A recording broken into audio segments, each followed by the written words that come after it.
Oi gente, tudo bem com vocês? Bem-vindos a mais um vídeo. No vídeo de hoje a gente vai conversar sobre as melhores leituras de 2022. 2022 acabou, né, gente? O ano chegou ao fim, passou muito rápido. Eu tô, assim, chocada que falta pouco, o ano já chegou ao fim e que a gente já vai começar um novo ciclo.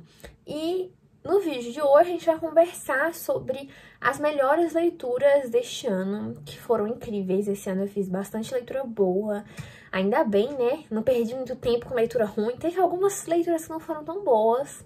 Se vocês quiserem, eu posso comentar sobre isso. Tava pensando em fazer um vídeo sobre um balanço geral, sabe? Pra comentar sobre algumas metas que eu não consegui concluir, que ficaram, né, esquecidas no rolê. Pra comentar livros que eu tinha expectativas muito altas e que não corresponderam. Os livros que eu li e que eu realmente não gostei, os livros abandonados, enfim.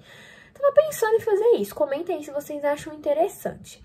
E aí, hoje eu vim comentar sobre as melhores leituras. Eu resolvi fazer um top 15. Separei 15 das melhores, assim, né? Porque tá pra vídeo não ficar muito grande. Porque, como eu disse, foi um ano de leituras muito boas, né? Então, eu fiz um top 15, selecionei as 15 melhores.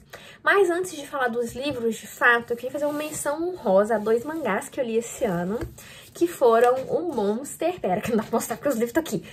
Quer dizer, o Vagabond, né, do Takehiko Inoue. Eu nunca sei falar. Mas, enfim, esse mangá incrível que eu comecei a ler esse ano. Tô lendo no meu Kindle, eu tenho só esse volume impresso, que é o primeiro, né, que a minha amiga Maria Cláudia me deu. E, gente, foi uma história que eu tô gostando tanto de acompanhar. Foi um dos melhores mangás que eu li, né, porque agora são leituras de mangás também, né. E eu recomendo fortemente, se você tá querendo ler um mangá muito bom, leia isso aqui, tá? Porque, nossa, é uma das melhores coisas que eu já li na minha vida. E o outro, como eu comentei, é Monster, né? Do Naoki Urasawa. Eu li Monster ao longo desse ano, eu tentei completar a coleção, né? Mas o volume 8 eu simplesmente nunca mais achei. E quando eu achei, tava muito caro, então tá faltando ele na minha coleção. Mas Monster também foi um mangá incrível, que eu gostei demais de ler. Os dois mangás são desses que você termina um volume e você já quer pegar o próximo. E quando acaba, você fica tipo... Nossa, meu Deus, o que foi isso que eu li? Que Monster eu já li completo, né? Nessa edição Kanzenban são 9. Vagabond, se eu não me engano, são 35 volumes ou 45. Eu não sei, só sei que eu tô no 20, tá? Mais ou menos na metade aí. E, enfim, tá? Esses são desses mangás que você termina um, você já quer o próximo, você fica...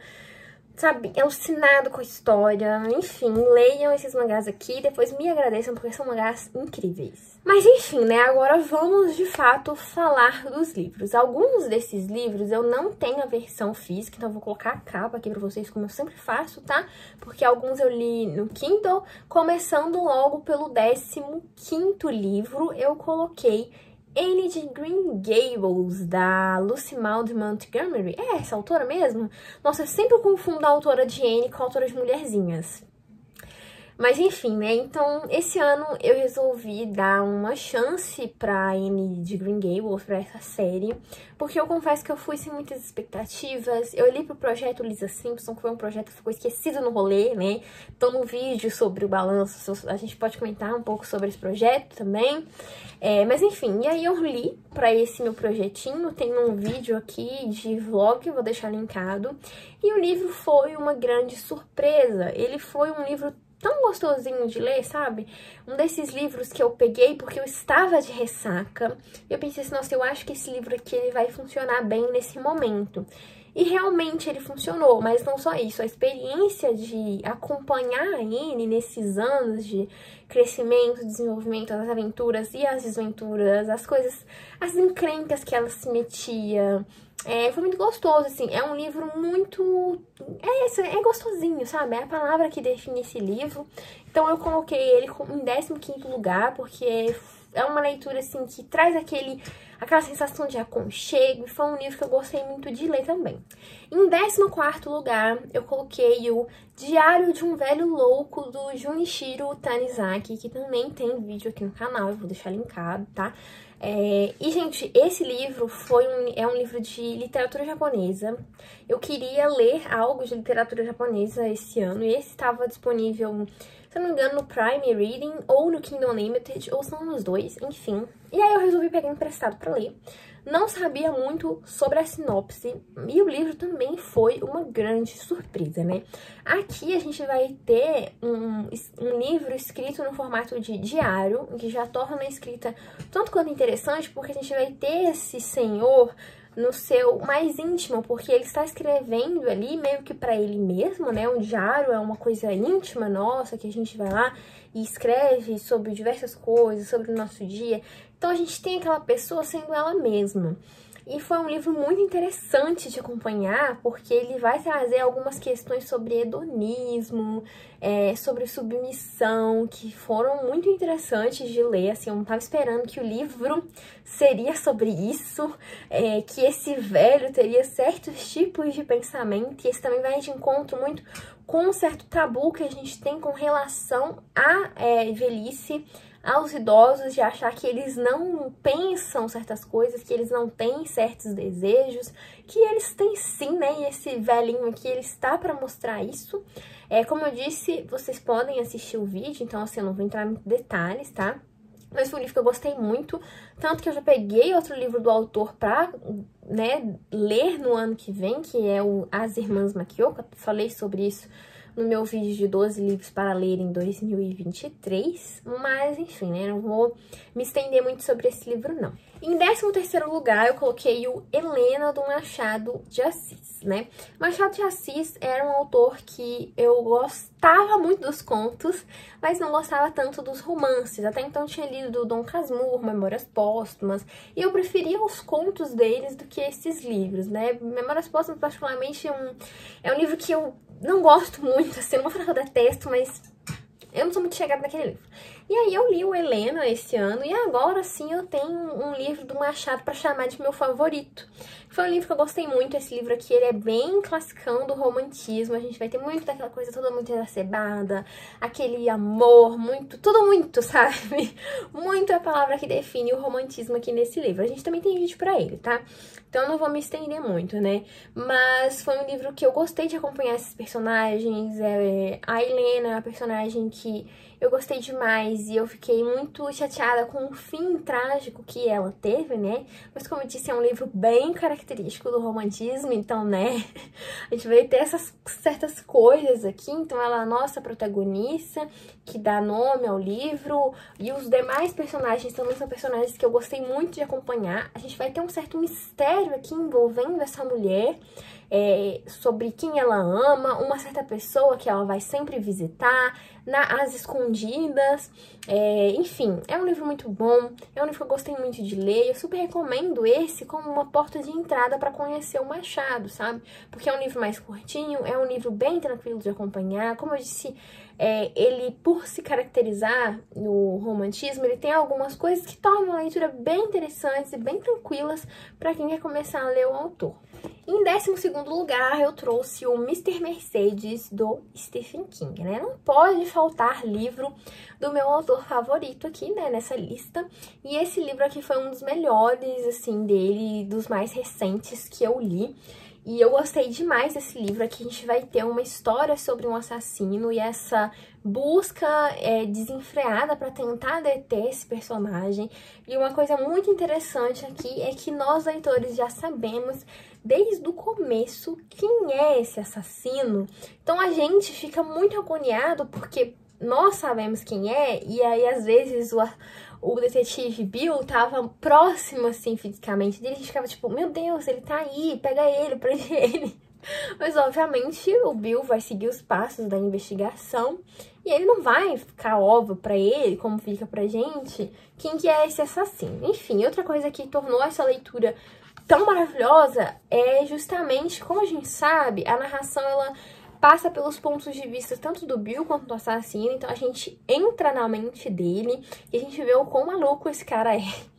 Enfim, é um livro que eu gostei muito de ler, um das minhas melhores leituras do King nesse ano. Em 11º lugar, também temos o Stephen King, só que dessa vez um livro de não ficção, que é o Sobre a Escrita, tá? Esse ano eu li bastante coisa de não ficção, foi um novo gênero que eu descobri, que eu gosto bastante, principalmente biografias e memórias.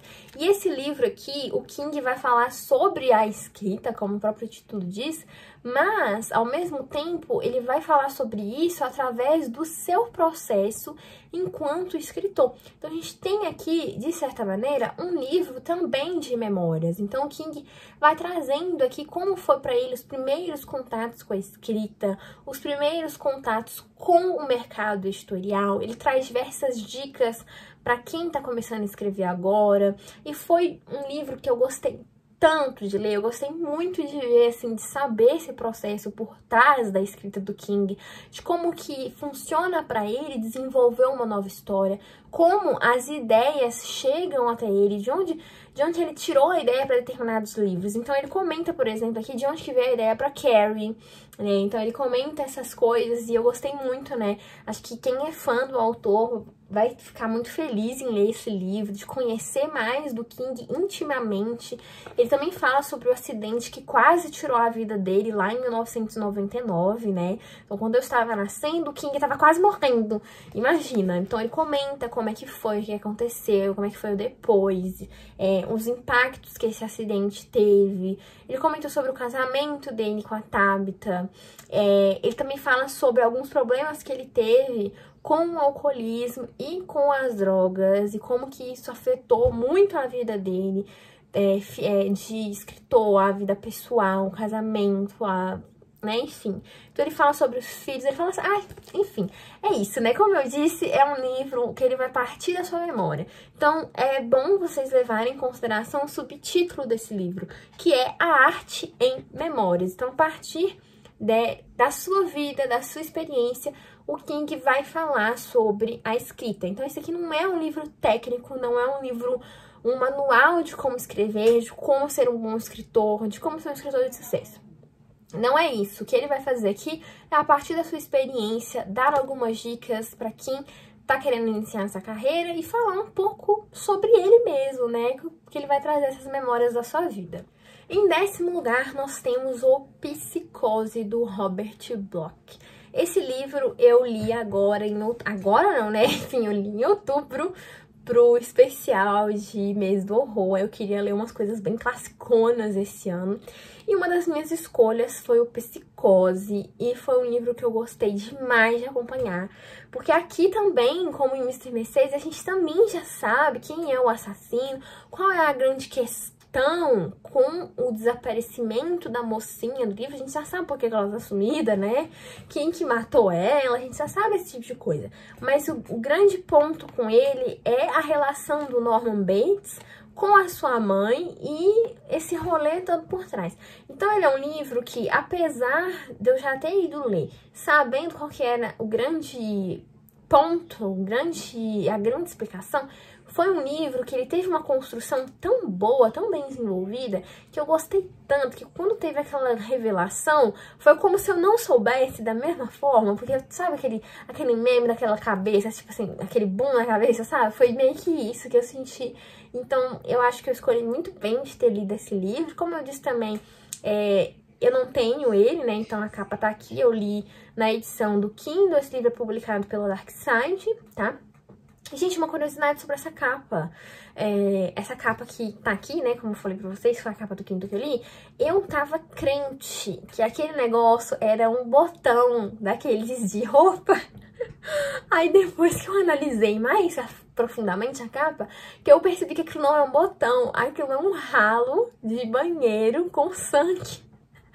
Ai, gente, cuidado com a burra. Eu passei anos achando que aquilo era um botão de roupa. Gente, levei um susto no meio da gravação porque, né, temos visita. Ai, calma, gatinha, você não quer aparecer, não? Enfim, a Nutelinha chegou aqui porque ela pula na janela do nada, me assustando. Então, né, temos visita aqui, né? Dá oi, gatinha. Ela 100%, tipo, larga. Então vai, Nutella, vai. Dando continuidade, em 9º lugar, eu classifiquei aqui O Leitor, do Bernard Schlincker. Esse livro também temos vídeo aqui. A maioria dos livros aqui que eu vou comentar tem vídeo no canal, tá? Então, eu vou tentar deixar linkado, mas o que não der, vocês deem uma procurada aqui que pode ser que tenha vídeo sim, tá bom? Mas enfim, esse livro eu peguei indicação com a Paloma Lima. Gente, essa mulher, eu acompanho ela, vocês que não acompanham, devem acompanhar, porque ela só indica coisa boa e tudo que ela indica eu acabo gostando. E esse foi uma desses casos, né? Esse livro, ele tá disponível no Kindle Unlimited, e aí eu resolvi pegar pra ler, assim, meio que sem saber muito sobre a sinopse. O que eu sabia era que a gente ia acompanhar um jovem, um menino, se eu não me engano, que tem na faixa dos 15, 16, que ele vai se relacionar com uma mulher bem mais velha. E aí ele vai perder o contato com essa mulher e vai se reencontrar com ela anos depois em um tribunal onde ela está sendo julgada por ter tido participação nos campos de concentração nazista. Ela era aquelas guardas lá neste campo e aí eles vão estar julgando ali um certo acontecimento, um incêndio que teve num dia que matou muitas pessoas. Então ele vai reencontrar essa mulher, que é a Hannah, ou Hannah, né, não sei, porque afinal os livros passam na Alemanha, então eu não sei como é que pronuncia o nome dela neste caso.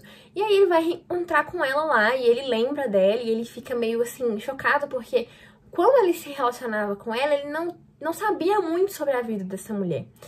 Ela é uma mulher que era um tanto quanto misteriosa, quando ele questionava ela sobre algumas coisas, ela dava um jeito de escapar. Então era essa mulher que, apesar dele gostar muito dela, e a gente também tem muito daquela coisa da paixão juvenil, então eu não diria que ele amava, mas sim estava apaixonado. Ele ficava querendo saber um pouco, mas ela não falava, então enfim, tinha essa coisa aí. E eles, de repente, um dia ela some, eles perdem o contato, e ele vai reencontrar com ela anos depois e descobre isso por ela. Mas a grande questão com esse livro não é esse envolvimento entre esses dois. A grande questão é que aqui a gente vai ter uma reflexão sobre um passado que assombrou e ainda assombra o povo alemão, que é a Segunda Guerra Mundial e o nazismo, né? Essa coisa horrorosa que aconteceu.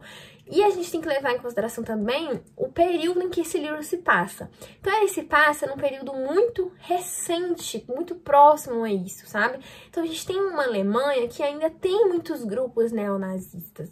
A gente tem uma nova geração, né? Porque, tipo, vamos supor, a gente tem a geração dos pais dessas pessoas, que foi quando aconteceu esse momento. A gente tem essa nova geração desses jovens que estão tentando lidar com este acontecimento, entender isso ali que a nação deles propagou, enfim, esse passado, que é um passado que marcou muito eles. Então, até na resenha eu até comentei sobre isso, e a grande questão é sobre isso no livro, sabe? E é um livro muito bonito, é um livro que eu gostei muito de ler, que foi um livro que quase me fez chorar. Eu lembro que eu tava no estágio, lendo lá, esperando da hora, e eu no meio lá, muito adolescente, batendo uma emoção. Mas, enfim, é um livro que eu recomendo muito. Se você tem a oportunidade de ler esse livro, leia, tá? Não é um livro muito grande, e ele é um livro que você vai lendo, assim, você vai querendo compreender mais sobre isso, sobre o que esse jovem tá sentindo, né? Com relação à Segunda Guerra e com relação à própria mulher, né? Que ele nutria sentimentos por ela e descobrir que ela fez isso, né? Enfim, leiam. Em oitavo lugar, nós temos Uma Vida em Segredo, do Altran Dourado, um livro de literatura nacional, uma das melhores leituras do ano, por isso que ele tá aqui. É um livro que eu gostei demais. Também está disponível no Kindle Unlimited, né? As obras do Altran Dourado antes eram publicadas pela Rocco, e aí ficaram meio difícil de encontrar. Inclusive esse, você só encontra usado em sebo, né? Por isso que eu li no Kindle, vou deixar a capa aqui pra vocês. Mas agora elas estão sendo republicadas pela Bertrand Brasil, se eu não me engano, ou é pela HarperCollins. Enfim, eu vou pesquisar e coloco aqui na tela pra vocês. Elas estão sendo republicadas. Eu espero que logo eles tragam uma nova edição desse livro, né? Porque a gente já tem aí o Ópera dos Mortos. Mas enfim, aqui a gente vai ter um livro que se passa em Minas Gerais. O Altran Dourado era mineiro, né? E aqui a gente vai conhecer a prima Bela. Para esse livro também temos resenha aqui, então não vou falar muito, né? E essa prima, ela Nossa, assim, gente, eu não vou falar muito da sinopse porque a gente já tem vídeo. Mas nossa, ela traz algumas reflexões ao longo do livro que eu fiquei, assim, muito impactada com o livro. Foi uma personagem que eu me conectei muito com ela, com as coisas que ela vai passando ao longo dessa narrativa.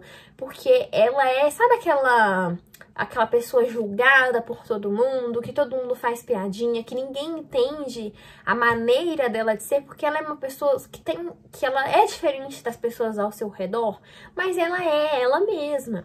E as pessoas ficam tentando mudar ela para que ela haja de acordo com as pessoas que vivem naquele lugar, só que elas não levam em consideração o que a Biela quer, né? Não levam em consideração o lugar de onde ela veio. Enfim, é um livro que eu gostei muito de ler, que eu recomendo demais, caso você tenha oportunidade. É um livro curtinho, tá? Não é nem necessariamente um livro. Esse daqui é uma novela, tá? E é uma novela bem regionalista, e é uma coisa que eu gostei muito também, porque a gente vai ter certas características, principalmente do dialeto mineiro, assim, umas coisas muito próprias de Minas Gerais. Então, se você é mineiro, você vai, né, se sentir representado, você vai reconhecer muitas coisas ali, principalmente no dialeto, como eu disse, nas falas desses personagens, porque o Altran Dourado aqui, ele coloca as falas exatamente na forma que uma pessoa de Minas Gerais falaria. Uma pessoa de Minas Gerais, do período em que este livro foi publicado, falaria, entendeu? Então, a gente tem muito dessa coisa da fala, da linguagem, essa coisa da oralidade que eu gostei muito no livro, tá? Então, por favor, leiam Uma Vida em Segredo, que é um livro maravilhoso. Em sétimo lugar, também temos aqui um livro de não ficção, que é o Encaixotando Minha Biblioteca, do Alberto Manguio. Esse livro aqui, ele também é um livro que mescla memórias, tá? Ele parte de um acontecimento em 2015 do Alberto Manguio, que ele teve que se mudar. E aí ele teve que encaixotar a sua biblioteca, uma biblioteca um tanto quanto enorme, com cerca de 35 mil livros, para poder fazer essa mudança. E a partir desse acontecimento, desse encaixotamento, ele vai trazer algumas reflexões sobre literatura, algumas reflexões sobre o ser leitor, sobre o objeto livro, né? E o livro, ele tem um subtítulo, que é Uma Elegia e 10 Digressões. Então, ao longo disso, a gente vai ter uma espécie de ensaio aqui, né, nessas digressões. Então, a gente vai ter o texto propriamente dito e as digressões, onde ele vai trazer essas lembranças associadas com alguns assuntos sobre literatura. Ele até comenta do período em que ele foi leitor do Borges, que, para quem não sabe, o Borges, o autor mesmo, Jorge Luiz Borges, ficou cego. E aí, o Alberto Manguio lia os livros para ele. Então, ele comenta um pouco sobre essa experiência aqui também. Enfim, é um livro muito interessante. Também temos vídeos, caso vocês queiram assistir, tá? E foi um livro que eu gostei muito, que eu me identifiquei aqui com várias questões que ele traz sobre a experiência de leitura, sobre o que é ser leitor, sabe?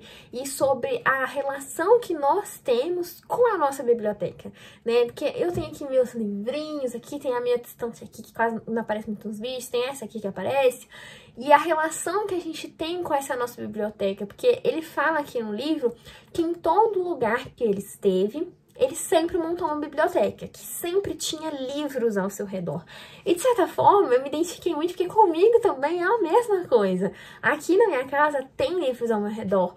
Nesse ano, quando eu fui para Mariana finalizar meus estudos, eu levei alguns livros, porque eu também queria ter essa sensação de ter livros ao meu redor. Então, ele vai falando coisas aqui que você, leitor, nós aqui, enquanto leitores, a gente vai se identificar. Então, ele fala coisas aqui que são muito próprias da experiência de leitor. Então, enfim, é um livro que eu gostei muito, que eu me identifiquei em vários momentos, eu fiz várias marcações nele.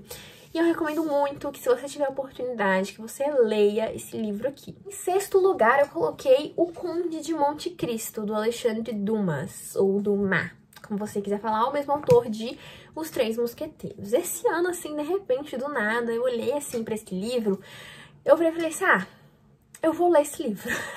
Por que não? Eu resolvi ler, assim, meio do nada. Eu tava de férias, e aí eu peguei pra ler.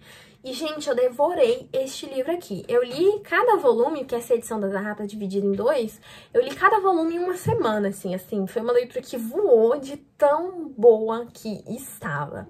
Assim, eu sabia mais ou menos qual que era o enredo, né? Que a gente vai acompanhar o Edmond Dantes em busca da sua vingança, que ele foi acusado injustamente. Os Simpsons, inclusive, tem um episódio que eles fizeram até uma paródia disso, então eu já sabia meio que ia acontecer aqui.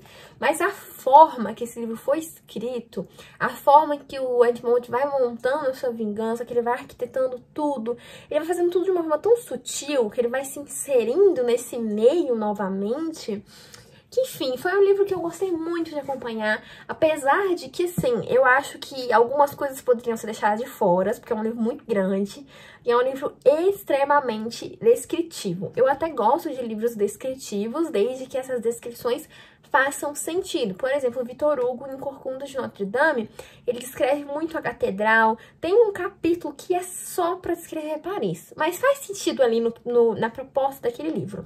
Agora, esse daqui tem algumas coisas que poderiam ter se deixado de fora, na minha opinião, embora eu tenha gostado tanto ao ponto dele estar aqui, né, no 6º lugar, como uma das melhores leituras do ano, tá? Mas, enfim, é um livro que eu super recomendo, mas eu coloco aí esse aviso pra você que quer ler ele, que, né, é um livro bem, assim, descritivo, mas que eu gostei muito de acompanhar esses personagens aqui, sabe? O Edmond, que eu até comentei isso na resenha, sabe? Que parece que são duas pessoas diferentes. A gente tem o Edmond e a gente tem o Conde, sabe? Essa diferenciação fica muito nítida, essa forma de construir essa vingança que é sutil, de que nada do que ele faz aqui é em vão, ficou bem assim, é uma coisa que eu gostei bastante, então eu coloquei aqui o Conde de Monte Cristo como uma das melhores leituras. Próximo livro é um livro que ainda não temos vídeo aqui no canal, porque eu tô pensando como é que eu vou fazer ele pra ele não ficar muito grande. Em 5º lugar, eu coloquei a biografia da Catarina a Grande, escrita pelo Robert K. Messi. Vou deixar a capa aqui, está disponível no Kindle Unlimited, caso você queira ler, tá? Então não perca a oportunidade, porque essa biografia, ela é muito bem escrita, tá? Como eu disse, esse ano eu tive um interesse maior em livros de não ficção e eu gosto muito de biografias. E eu estou muito interessada em ler biografias de rainhas e de imperatrizes. E a Catarina, ela foi a imperatriz do grande império, né, a Rússia. E foi muito interessante de conhecer o que levou essa mulher, que não é russa, ela não nasceu na Rússia, a se tornar uma das maiores imperatrizes desse império, que tanto que ela levou este epíteto, né, de a Grande, assim como Pedro o Grande. Então, foi muito interessante acompanhar, ver, assim, os pensamentos dela para reger esse império, as coisas que ela fez, as guerras que ela enfrentou, os amantes que ela teve. A Catarina foi uma rainha que teve muitos amantes. Uma coisa interessante também sobre ela é que ela também tinha alguns pensamentos, ela até tentou também, aplicou algumas coisas do iluminismo, a relação dela com essa galera aí que tava, né, esses filósofos aí dessa época, enfim. E é uma biografia muito bem escrita, tá? Se você tá procurando uma biografia da Catarina para ler, leia essa do Robert K. Messi, que ele faz um trabalho aqui muito bacana, a escrita também dele é sensacional. Então, em 4º lugar, eu coloquei o Crônica da Casa Assassinada, do Lúcio Cardoso. A gente sempre tem vídeo pra ele aqui no canal. E, de novo, esse também foi um livro que foi indicação da dona Paloma Lima, tá? Além dela, eu também vi outra moça, que é a Laura, do Literapias e um buquê de etc., comentando sobre esse livro. E eu pensei assim, gente, eu vou ter que ler esse livro, né? Já que pessoas que eu acompanho, que eu gosto, estão lendo e gostando, então eu vou ler.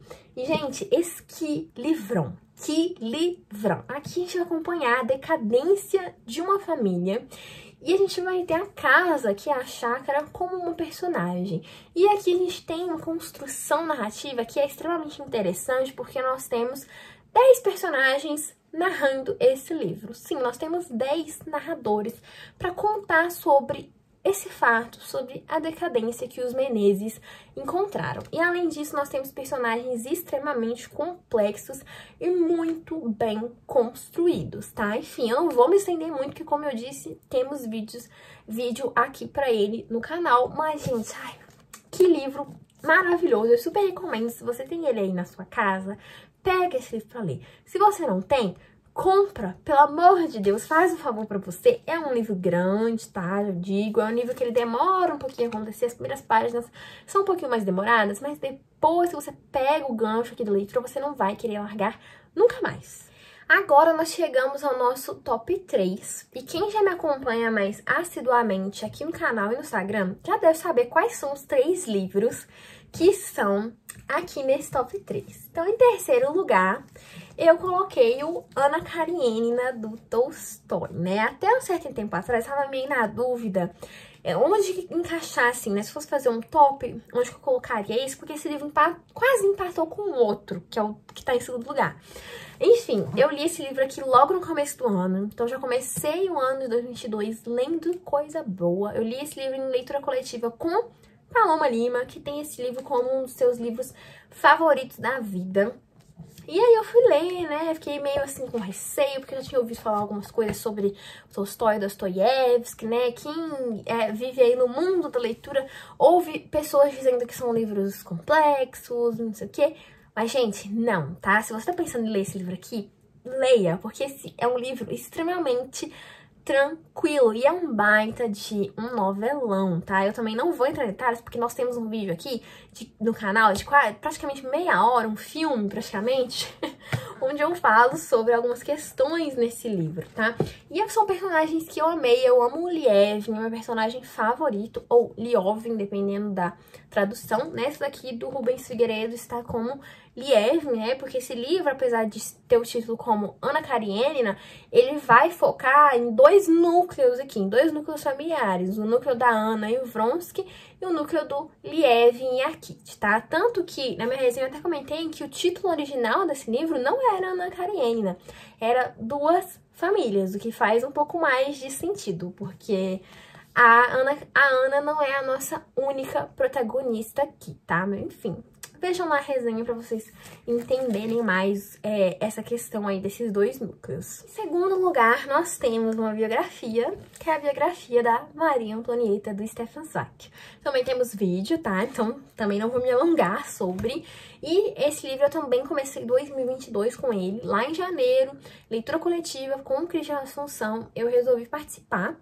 E que leitura maravilhosa, gente. A escrita do Stefan Zweig é simplesmente uma das melhores coisas que eu tive a oportunidade de ler nesses meus 23 anos. Como eu comentei na resenha, o Stefan tem um estilo de escrita que quando você lê isso daqui, apesar de ser uma biografia, parece que você está lendo um romance. Então eu tinha que, ao longo da leitura, me lembrar que tudo que ele tá falando aqui realmente aconteceu.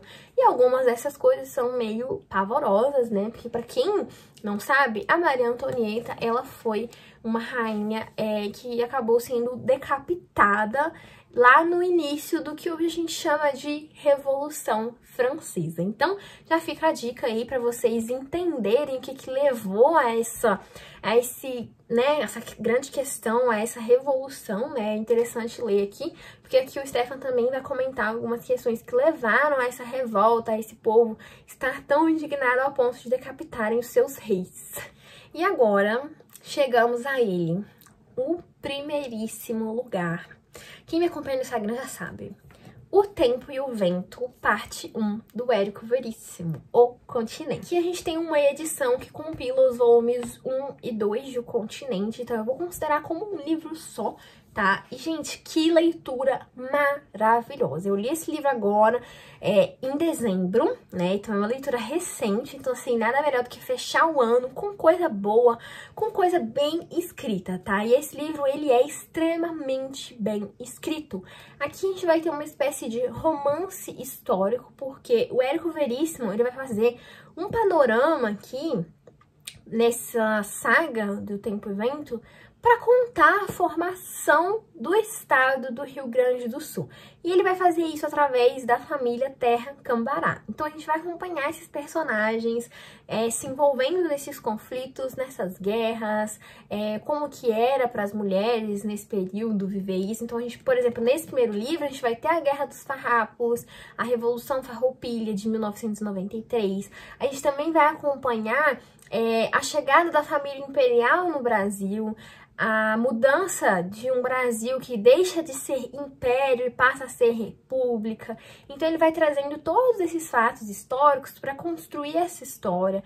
E através dessa família, que é uma família que a gente gosta demais de acompanhar, assim, os personagens que ele vai trazendo aqui são personagens extremamente cativantes e envolventes, né? Como o Capitão Rodrigo, a Ana Terra. Não é à toa que estes capítulos foram tirados e transformados em livros só para eles. Inclusive, se você quiser ler o livro da Ana Terra e do Capitão Rodrigo, não tem problema nenhum, não vai interferir na sua experiência de leitura, tá? O Capitão Rodrigo é meu personagem favorito até então. Ele é daqueles personagens cafajestes, aqueles personagens que erram muito, mas também acertam muito, e a gente acaba gostando deles. E foi um livro... Ai, um livro que eu gostei tanto, gente, que eu quero ler mais coisas do Érico. Enfim, gente, essas foram as minhas melhores leituras. Comenta aqui pra mim qual que é o seu top 3 das melhores leituras do ano.